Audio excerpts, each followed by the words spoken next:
person who wrote the screenplay and directed the film, Dan Ragussis, came to me asking for my help to put together a film that sort of explained the complexity of the white supremacist movement and tried to understand how the FBI could effectively get inside the group. So a lot of what we were trying to accomplish with the film in a fictional story was to capture, number one, the realism of what it feels like to be undercover, and hopefully got across the lack of control that you have and how things are happening that you can't anticipate and you just have to roll with, but also showed how these movements are extremely complex, and that what appears on the outside as something very dangerous, often when you actually go in and look at it and understand what they're doing, it's not as dangerous as you thought. And the people who you think aren't dangerous are often the ones that you need to be worried about. So it really requires understanding how the different groups work.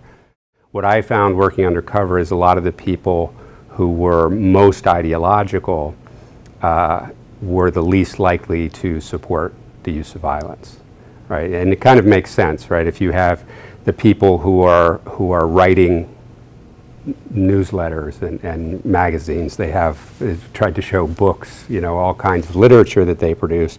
And if you're going out and giving speeches or going to the trouble of having a radio show, that's usually because you think those are effective methods to get your message out, right? You wouldn't spend that much time doing something if you thought this is just a waste of time. There are groups that are religiously inspired. There's a theology called Christian identity, where white people who are part of this faith believe that the regular King James version of the Bible that many Christians are familiar with is interpreted in a different way, where they believe that the Israelites of the Bible are Aryans and white Christians, and that they were a tribe in Israel that was chased away and settled in Europe, and they are the true children of God, and they're very religious and quote Bible passages. And then you have neo-Nazi groups that tend to be atheistic, and their line is that religion is creation of Jews to try to keep white people from taking advantage of their natural superiority by making them feel guilt and remorse for the fact that they have a privileged status. So you can imagine that if you took one of those neo-Nazis and one of the Christian identity people and put them in the same room, they wouldn't get along very well, which again we tried to sort of demonstrate. So it is a much more complex set of ideologies that make up this larger movement. Most of the violence is sporadic because of events. And again, if you're out with these people and they come across an interracial couple, you might see violence spark. But that's usually something that local police can handle, right?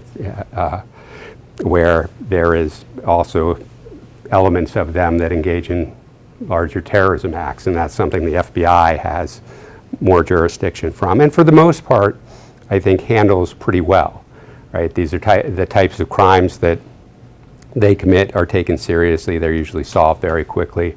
They do use undercover agents and informants, undercover agent like me, but they tend to focus on people who are actually committing crimes. You don't see the FBI putting up some white supremacist website and trying to lure people in, the way that they're doing for Muslim groups.